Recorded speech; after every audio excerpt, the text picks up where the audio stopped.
بسم اللہ الرحمن الرحیم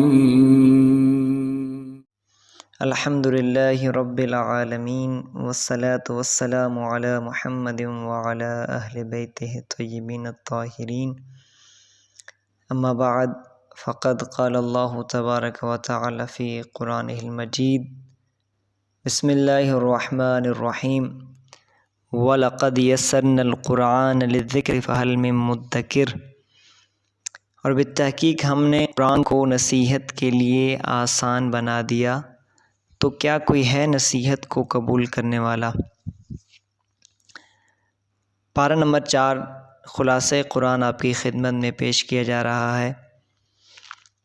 اس پارے کے آغاز میں بیان کیا ہے کہ اللہ کی راہ میں اگر خرچ کرو تو اپنی پسندیدہ چیز راہ خدا میں خرچ کرو۔ اس کے بعد بیت اللہ خانہ کعبہ کا ذکر کیا گیا ہے، اور اس میں کچھ اہم نشانیاں ہیں جن میں مقام ابراہیم، یہ حضرت ابراہیم علیہ السلام کے قدم مبارک کی نشانی ہے جو کہ اب تک محفوظ ہے۔ اسی کے ساتھ زمزم کی نشانی ہے، صفا و مروہ ہے، اور حجر اسود ہے۔ یہ تمام خدا کی طرف سے نشانیاں ہیں۔ اسی کے ساتھ بیان ہوا ہے کہ صاحب استطاعت، جس کے پاس اخراجات ہوں حج کے، جو کر سکتا ہو، تو اس پر واجب ہے کہ زندگی میں ایک دفعہ حج کو بجا لائے، طواف کرے حج بیت اللہ کا۔ بعد از حج ایک اہم موضوع کا ذکر ہے، وہ موضوع ہے اتحاد کا۔ اتحاد اس وقت امت مسلمہ کا سب سے اہم ترین موضوع ہے، اور آیت ذکر ہے وَاعْتَصِمُوا بِحَبْلِ اللَّهِ جَمِيعًا وَلَا تَفَرَّقُوا، اور اللہ کی رسی کو مضبوطی سے تھامے رکھو اور تفرقے میں نہ پڑو۔ اس کے بعد امر بالمعروف اور نہی عن المنکر کو بیان کیا گیا۔ نہی عن المنکر، امر بالمعروف مطلب نیکی کا حکم دینا، نہی عن المنکر برائی سے روکنا، اور یہ فعل انجام دینا علامت ہے بہترین امت کی۔ کنتم خیر امۃ اخرجت للناس تأمرون بالمعروف وتنہون عن المنکر۔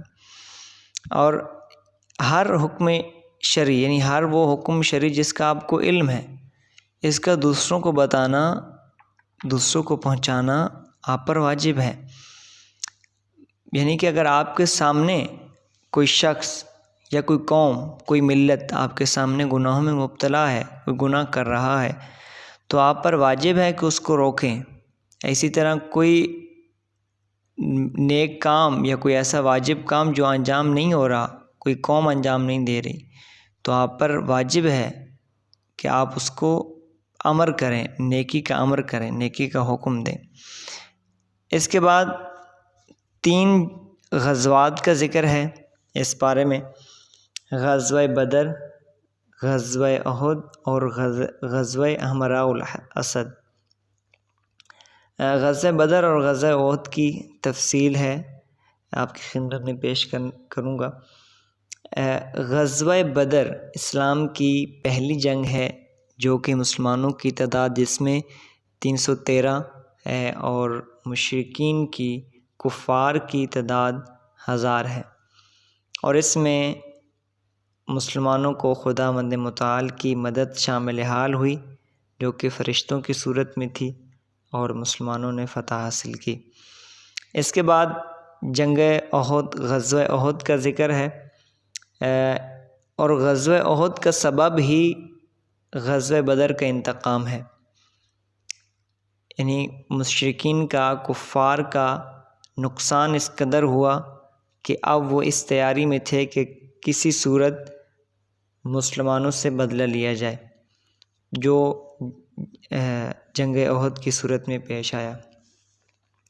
اس میں مشرکین کی تعداد کم و پیش 3000 کے لگ بھگ تھی، اور مسلمانوں کی تعداد جو تھی وہ 1000 تھی، لیکن مکمل تیاری کے بعد جب مسلمان نکلے تو اس میں سے 300 افراد جو کہ عبداللہ بن ابی کے گروہ میں شامل تھے، یہ اپنے لے کر واپس ہٹ گیا اس جنگ سے، اور اس کے بعد مسلمانوں کی تعداد جو ہے وہ 700 رہ گئی۔ اس کے بعد بھی اس کا واقعہ بیان کرتا چلوں کہ مسلمانوں کو فتح حاصل ہوئی، لیکن اسی کے ساتھ جو ہے مسلمانوں کو کافی نقصان بھی ہوا۔ وہ یوں کہ رسول اکرم صلی اللہ علیہ وآلہ وسلم نے ایک جماعت کو پہاڑ پر ایک درے پر کھڑا کیا اور کہا چاہے ہمیں فتح ہو چاہے شکست ہو، لہذا تم لوگوں نے اس درے کو، اس پہاڑ کے اس جگہ کو نہیں چھوڑنا۔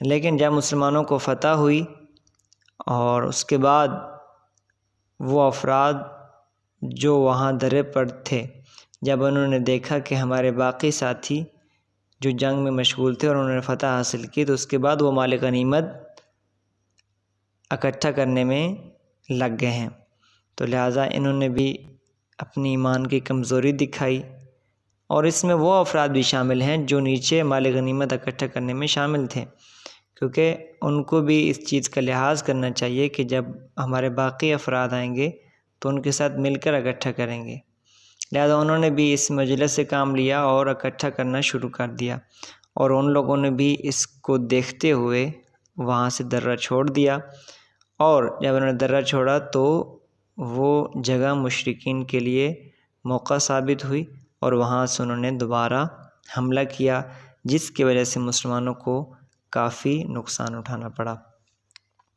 اس کے بعد متقین کی اوصاف بیان ہوئی ہیں۔ ویسے تو قرآن میں اور بھی جگہوں پر متقین کے اوصاف ہیں، لیکن یہاں پر جو ذکر ہوئی ہیں سماعت فرمائیں۔ سب سے پہلے آسودگی میں ہوں یا تنگی میں ہوں، ہر حال میں خرچ کرتے ہیں۔